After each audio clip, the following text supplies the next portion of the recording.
The distant wail of a baby pierced the night as Vincent Andrews stared at the two swaddled infants in his arms, wondering how in God's name he'd gone from notorious gunslinger to caretaker of twins in less than a day. The Wyoming Territory stretched endlessly around his isolated cabin, and in that moment of 1871, he'd never felt more alone or more terrified. Vincent had faced down outlaws and survived a Comanche raid, but nothing had prepared him for this. His sister Mary's last words still haunted him as she'd pressed her newborn twins into his arms before succumbing to childbed fever. "Promise me, Vince," she'd whispered. "Promise you'll raise them right." The smaller of the twins, little Emma, began to cry again, her tiny face scrunched up in distress. Her brother James soon joined in, creating a symphony of wails that made Vincent wince. He awkwardly jostled them, attempting to mimic what he'd seen mothers do in town.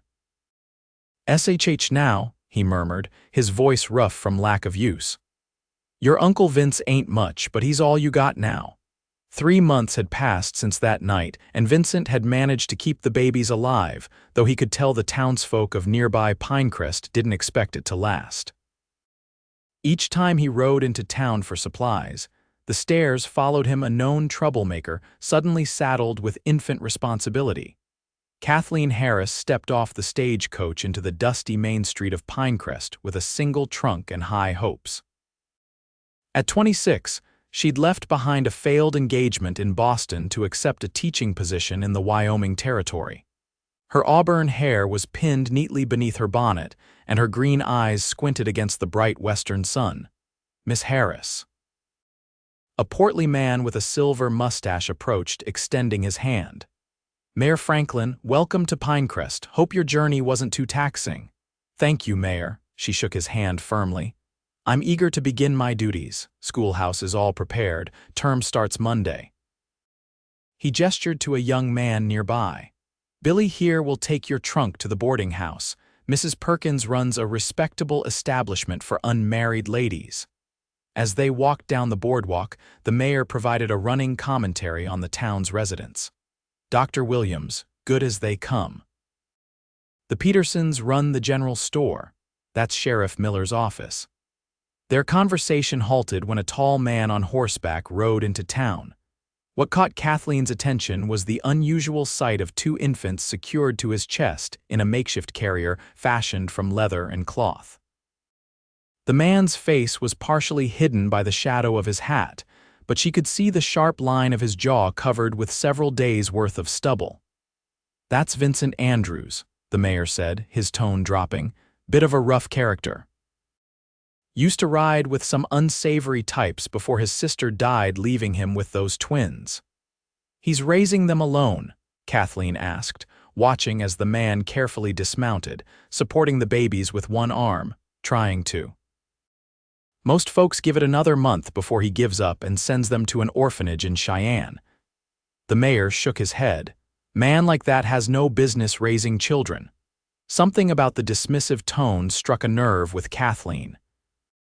She'd grown up hearing what women could and couldn't do, and apparently men faced similar judgments. She watched Vincent Andrews enter the general store, noting how gently he adjusted the babies despite his intimidating appearance. "I should get settled," she said to the mayor, but her eyes lingered on the store entrance. Vincent felt the weight of judgment every time he came to town. The whispers, the stares, the unsolicited advice, it all grated on him. But the twins needed supplies, and his meager garden couldn't provide everything. "Well, if it isn't the nursemaid," Tom Wilson called out as Vincent examined a tin of powdered milk. Wilson and his friends chuckled from their perch near the counter. Vincent ignored them, focusing on the task at hand. Emma squirmed against his chest while James slept soundly. "Those poor little ones," Mrs. Peterson said, coming around the counter. Her eyes held pity, not malice. "You know, my sister in Laramie could take them in. She's got 4 of her own, wouldn't mind 2 more." "They're not for giving away, madam," Vincent replied quietly. "They're family." "But surely a man like yourself, a man like myself, what?" His voice remained low but carried an edge that made Mrs. Peterson step back. I just mean it's not natural. A man raising babies alone, especially one with your history. Vincent stiffened. His past was no secret. He'd run with the Carter gang for 2 years, though he'd never killed anyone. He'd walked away from that life before Mary died, bought a small ranch with honestly earned money.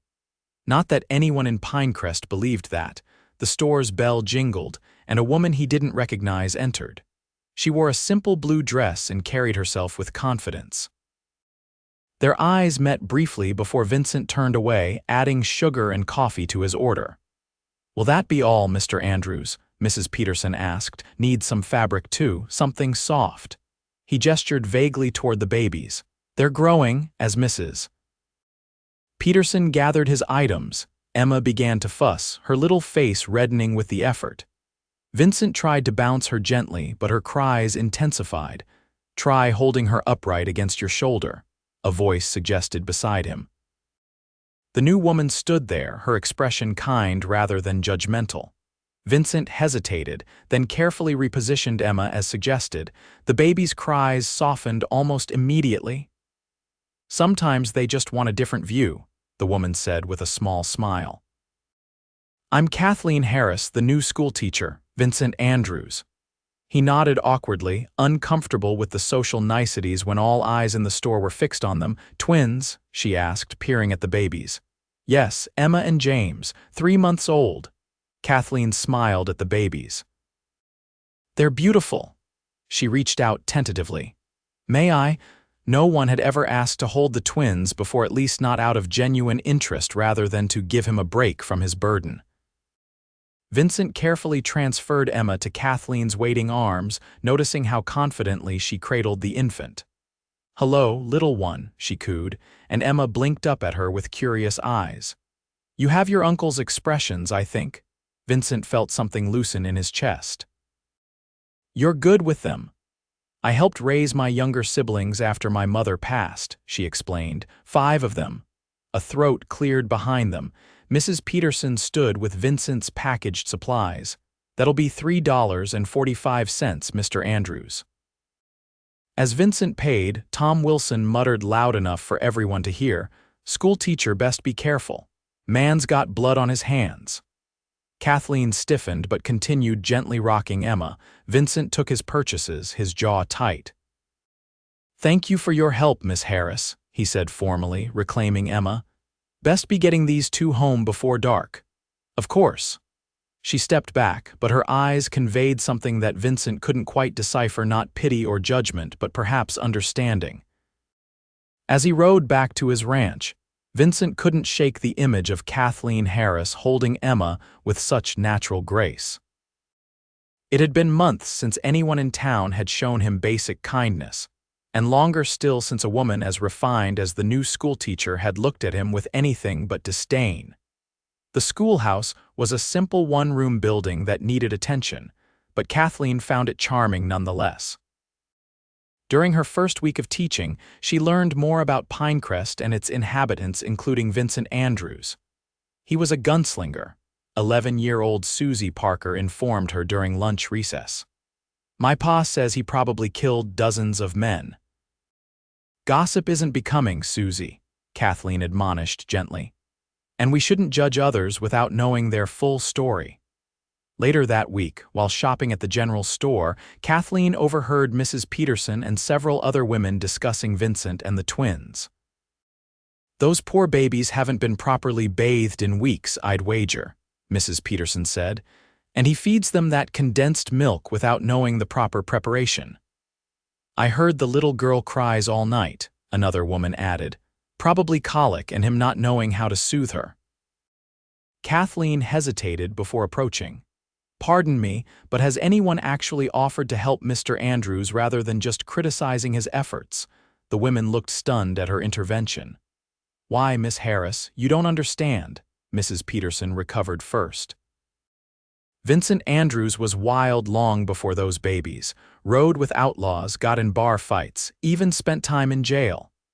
"And people can't change," Kathleen challenged. "From what I've seen, he's doing his best with those children." You've been in town barely a week, dear Mrs. Summers, the banker's wife, said condescendingly. We've known Vincent Andrews for years. Have you, or have you just known stories about him? Kathleen picked up her purchases. Good day, ladies.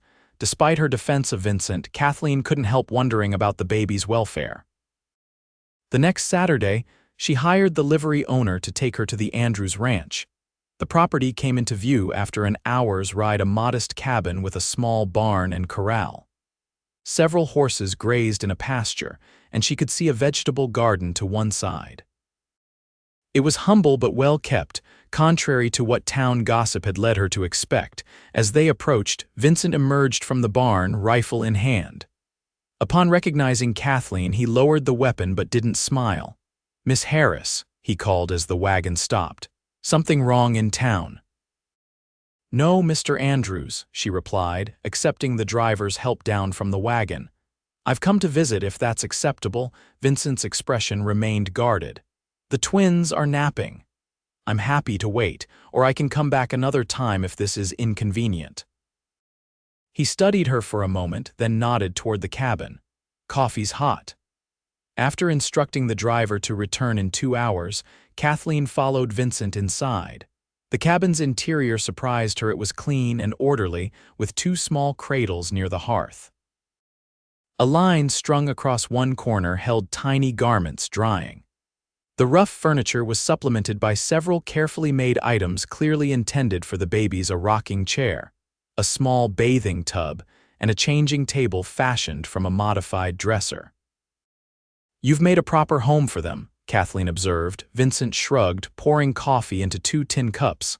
"They need stability." "May I ask about their parents?" Vincent's jaw tightened, but he answered. "My sister Mary and her husband John. He died in a mining accident before they were born." She passed from childbed fever. His voice remained steady, but Kathleen detected the pain beneath his words. "I'm very sorry for your loss." A small cry came from one of the cradles. Vincent moved immediately, setting down his coffee to lift a fussing James. "Someone's hungry," he murmured to the baby.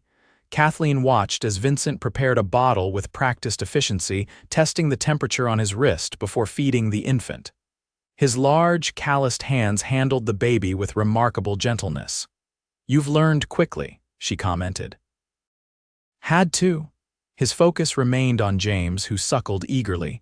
"First week I thought they might not make it, neither would take the bottle right. Rode through the night to get a wet nurse from the next settlement to help." That was resourceful. Vincent glanced up, a hint of defensiveness in his eyes. "I know what people in town say, that I can't do this." "And what do you think?" He was quiet for a moment. "I think these children are all I have left of Mary. I think they deserve better than an orphanage or being split up among strangers. I think I can learn what I don't know." Emma began to stir in the other cradle. Without being asked, Kathleen moved to lift her, the familiar weight of a baby in her arms bringing back memories of caring for her siblings. "Hello, sweet girl," she murmured. Emma's eyes, startlingly blue like her uncle's, blinked up at her. "I think she needs changing." Vincent gestured toward the changing table. "Cloths and pins are in the top drawer." They settled into a comfortable rhythm, Kathleen changing and soothing Emma while Vincent finished feeding James. When both babies were content, Vincent surprised her by asking, "Would you like to hold him while I start supper? Not that you need to stay, but—" "I'd be delighted," Kathleen replied, easily transferring Emma to one arm to accept James with the other. She settled into the rocking chair, cradling both infants. Vincent moved about the kitchen area, preparing a simple stew. Occasionally he glanced over, and each time something in his expression softened. "Why did you really come out here, Miss Harris?" He asked finally, his back to her as he cut vegetables. Kathleen considered her answer carefully. "Partly curiosity, partly because I dislike how the town speaks of you without offering help, and partly—" She hesitated. "I miss being around little ones. My youngest brother is 10 now." Vincent turned, studying her with those intense blue eyes. "Most women would be wary of a man with my reputation. I prefer to make my own assessments, Mr. Andrews." She met his gaze steadily.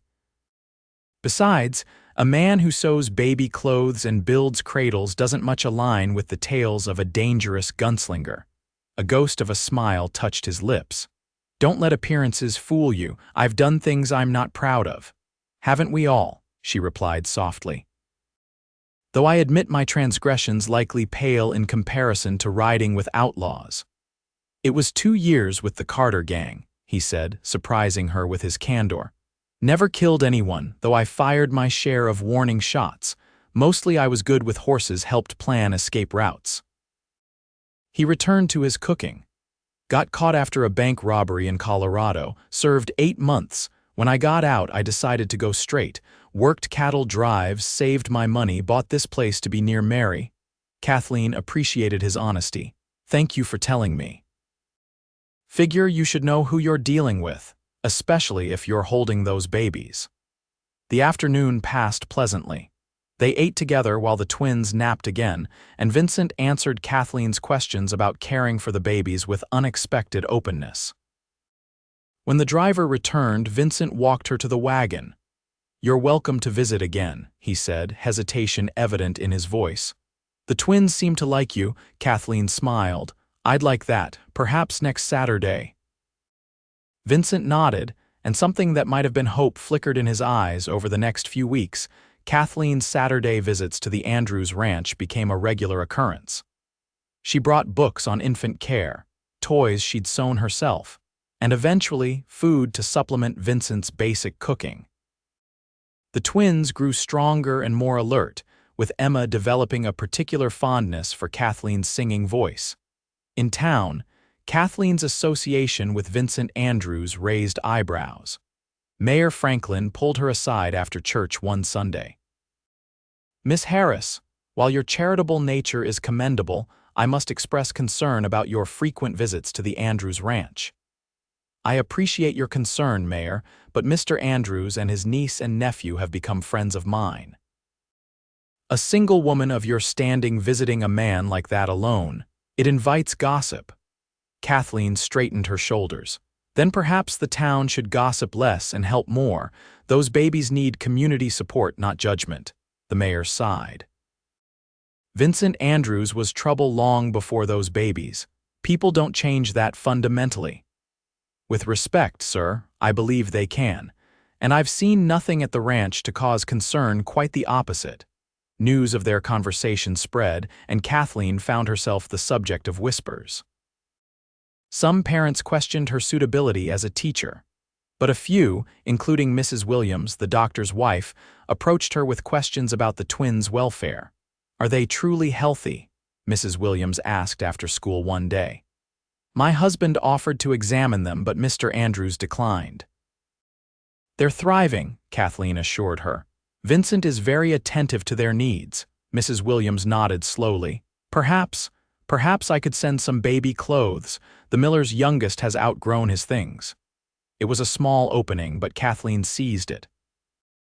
"I'm sure that would be most appreciated." Gradually, a few townspeople began to soften their stance. Dr. Williams finally convinced Vincent to bring the twins in for a checkup. The blacksmith's wife sent over a proper cradle she'd saved from her children. Small kindnesses emerged, though many remained skeptical. Vincent noticed the change but remained wary. "They're just waiting for me to fail," he told Kathleen one evening as they sat on the porch after putting the twins to bed. "Or perhaps they're beginning to see what I see, a man determined to do right by his family." Vincent looked at her, moonlight highlighting the angles of his face. "And what exactly do you see, Kathleen?" It was the first time he'd used her given name, and it sent an unexpected warmth through her. "I see a man who's learned to change diapers faster than most mothers, who can rock 2 babies at once while humming surprisingly good lullabies." She smiled. "A man who's proving everyone wrong one day at a time." Vincent's hand found hers in the darkness. "I wouldn't be doing half as well without your help." "You would," she insisted, "but I'm glad to be here." Their fingers remained intertwined as they watched stars appear in the vast Wyoming sky. Neither acknowledged the growing feelings between them, but both felt the shift. As summer turned to fall, a measles outbreak struck Pinerest. The school closed temporarily, and Kathleen volunteered to help Dr. Williams with the afflicted children. When the twins developed fevers, Vincent rode into town in a panic, seeking the doctor. "He's at the Morrison farm," Sheriff Miller informed him. "3 children down with it there." Vincent stood in the street, holding his feverish niece and nephew, fear evident on his face. It was Mrs. Peterson who approached him. "Bring them to my home, Mr. Andrews. I raised 6 children through measles. I know what to do until the doctor returns." Desperate, Vincent accepted her help. For 3 days, he barely left the twins' sides as Mrs. Peterson and several other women, including Kathleen, tended to them with cool compresses and herbal remedies. The town watched as the formerly feared gunslinger sat vigilantly by the makeshift sicks, praying with a fervor that surprised them. When the twins' fevers finally broke, collective relief spread through the Peterson home. Dr. Williams arrived to confirm their recovery. "You've done well, Andrews," the doctor admitted. "Most men would have crumbled under such pressure." Vincent, exhausted but relieved, merely nodded his thanks. It was Kathleen who found him later on the Petersons' back porch, his head in his hands. "I thought I was going to lose them," he confessed, his voice hoarse. "Just like Mary." Kathleen sat beside him, her shoulder touching his. "But you didn't. You got them help when they needed it. I couldn't have done it alone." He looked at her, vulnerability clear in his eyes. "Kathleen, when they were burning with fever, I realized something. I realized I couldn't imagine facing any of this, the good or the bad, without you anymore." Her heart quickened. "Vincent, I know I have no right to feel this way. You're educated, respected. I'm just a reformed outlaw trying to raise 2 babies that deserve better than me." Kathleen placed her hand on his cheek, turning his face toward hers. "Those children couldn't ask for a more devoted uncle, and as for rights, my heart makes its own choices, regardless of what others might think prudent." Vincent covered her hand with his own. "Are you saying—" "I'm saying that somewhere between changing diapers and midnight feedings, I fell in love with you, Vincent Andrews. With your determination, your gentleness, your willingness to change for those children." For a moment he seemed unable to speak. Then, with infinite care, he leaned forward and pressed his lips to hers. The kiss was gentle, almost reverent, but filled with promise. When they parted, Vincent rested his forehead against hers. "I've loved you since that first day you showed up at my ranch, challenging everything I thought I knew about myself." Their moment was interrupted by Mrs. Peterson clearing her throat in the doorway. "The babies are asking for you, Mr. Andrews, in their own way, of course." The measles outbreak marked a turning point for Vincent in Pinerest. The town had witnessed his devotion to the twins, his willingness to seek help, and his genuine fear of losing them.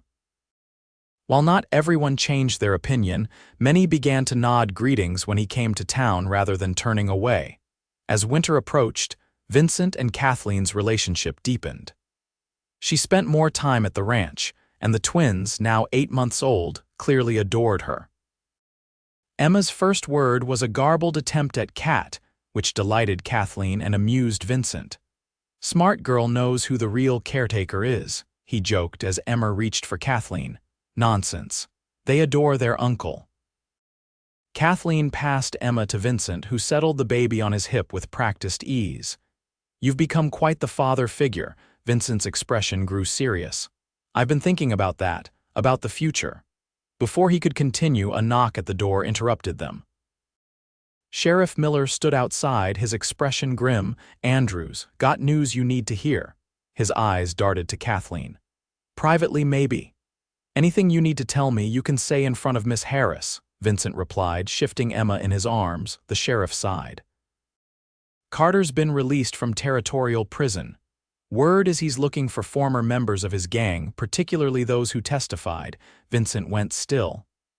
"I didn't testify." "No, but you went straight after." In his mind, that's just as bad. The sheriff shifted uncomfortably. "Thought you should know. He was spotted in Laramie last week." After the sheriff left, Kathleen watched Vincent pace with Emma still in his arms, the baby contentedly playing with his collar. "Who is Carter?" she asked quietly. "Samuel Carter, leader of the gang I rode with." Vincent's jaw was tight. He got 15 years for killing a teller during that last bank job. Must have got out early on good behavior, though good isn't a word I'd associate with Sam. Will he really come after you? Vincent carefully placed Emma in her cradle beside her sleeping brother. Sam holds grudges and he doesn't like loose ends. Fear gripped Kathleen's heart. What will you do? What I should have done years ago, face him. Vincent turned to her, but first, I need to make sure you and the twins are safe. The next day, Vincent rode into town to speak with the sheriff about protection for his family. While he was gone, Kathleen cared for the twins, trying to subdue her growing anxiety. As she rocked them for their afternoon nap, singing softly, she heard horses approaching. Looking out the window, she saw 3 riders who were definitely not Vincent. Heart pounding, she quickly placed the drowsy babies in their cradles and reached for Vincent's shotgun above the fireplace. The cabin door burst open before she could retrieve it. A lean man with a scar across his right cheek entered, flanked by 2 rougher-looking companions. Well, Andrews has himself a woman now. The man removed his hat, revealing graying hair. Where might the man himself be, sweetheart? Kathleen positioned herself between the intruders and the baby's cradles. He's due back any minute with several ranch hands. The lie came easily, fueled by fear. The man laughed. Vincent Andrews hiring help, that doesn't sound like the loner I knew. He stepped closer. I'm Sam Carter. Old friend of Vince's. I know who you are, Kathleen replied, her voice steadier than she felt. And you need to leave. Now. Carter's eyes drifted to the cradles behind her.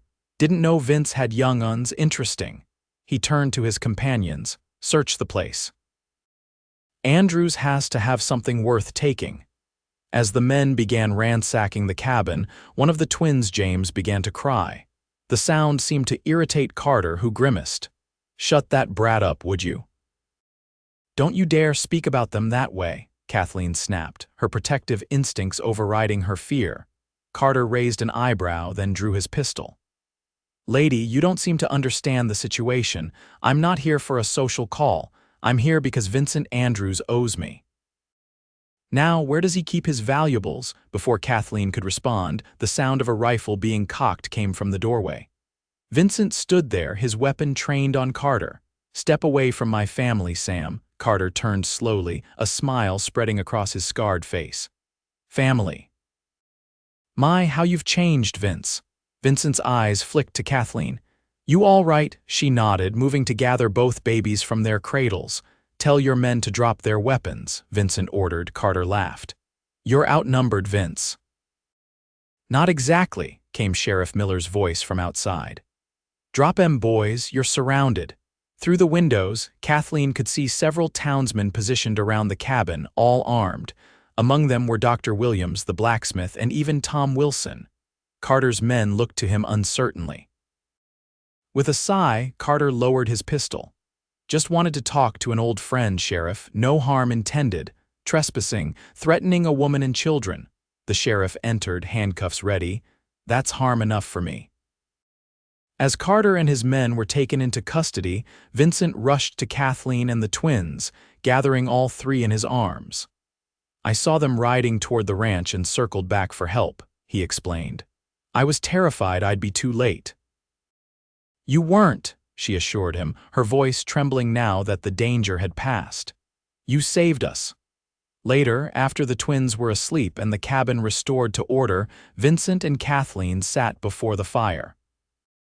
The events of the day had left them both shaken but had also crystallized something important for Vincent. I asked you to marry me once before, he said quietly. Before Carter showed up, that's what I was trying to say. Kathleen looked up in surprise. You did? Well, I was about to. He took her hands in his. Today made me realize how precious and fragile this all is, what we've built together. I want to make it official. I want you to be my wife and a mother to Emma and James, if you'll have us. Tears filled Kathleen's eyes. Vincent Andrews, I would be honored to be your wife and their mother. Their wedding took place 2 weeks later in the Pinerest church. To Vincent's astonishment, nearly the entire town attended. Mrs. Peterson held Emma during the ceremony while Dr. Williams managed a squirming James. "Never thought I'd see the day," Tom Wilson admitted at the reception. "You proved us all wrong about those babies, and about yourself." Vincent accepted the comment with a nod, his eyes finding his new wife across the room as she accepted congratulations from her students. The journey from notorious outlaw to respected family man had been unexpected, but standing there with his niece and nephew, now legally his children, and the woman who had believed in him, Vincent knew he'd found redemption in the most unlikely form: love. That night in the privacy of their cabin, Vincent and Kathleen stood together watching over the sleeping twins. "They'll be walking before we know it," Kathleen whispered, leaning against her husband's strong shoulder. "And talking. Heaven help us when they start arguing with each other," Vincent replied with a quiet laugh. As they turned to leave the room, James began to fuss. Before Kathleen could move, Vincent was already lifting the baby, cradling him against his chest, and beginning the gentle rocking motion that never failed to soothe the twins. "I've got him," he whispered. "You check on Emma." Kathleen lifted the still sleeping Emma, and together they rocked both babies in the soft light of the oil lamp. As James drifted back to sleep in his arms, Vincent caught Kathleen watching him with love in her eyes. "What?" he asked softly. "Just thinking about how wrong everyone was about you," she replied, "including yourself." Outside their window, the vast Wyoming sky sparkled with stars, witnessing the quiet triumph of a family that defied all expectations: a reformed outlaw, a determined schoolteacher, and the two babies who had brought them together against all odds.